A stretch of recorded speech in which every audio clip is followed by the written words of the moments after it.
राम एक नाव नाही, एक आदर्श आहे.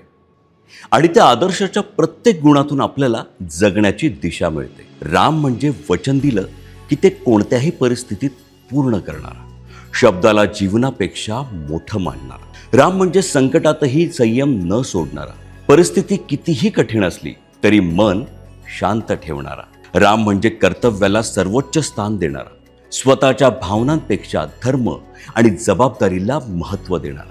राम म्हणजे प्रत्येक नातं मनापासून जपणारा, आई, वडील, भाऊ, पत्नी, मित्र यांच्याशी निष्ठा ठेवणारा. राम म्हणजे अन्यायाविरुद्ध ठाम उभा राहणारा, योग्य गोष्टींसाठी निर्भयपणे लढणारा. राम म्हणजे शक्ती असूनही नम्र राहणारा, विजय मिळाल्यानंतरही अहंकाराला दूर ठेवणारा. राम म्हणजे लोकांच्या दुःखात सहभागी होणारा, करुणा आणि सहानुभूतीने प्रत्येकाला समजून घेणारा. राम म्हणजे मर्यादा पाळणारा, आयुष्याच्या प्रत्येक टप्प्यावर योग्य वर्तन राखणारा. आणि राम म्हणजे परिस्थिती बदलली तरी तत्व न बदलणारा, धर्माचा मार्ग कधीही न सोडणारा.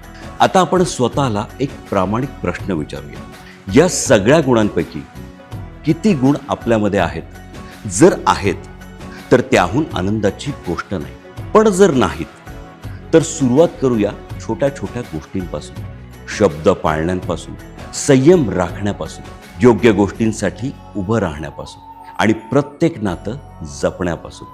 कारण राम बनणं म्हणजे देव होणं नाही, तर एक चांगला माणूस होणं आहे. तुम्हा सर्वांना रामनवमीच्या हार्दिक शुभेच्छा. नमस्कार.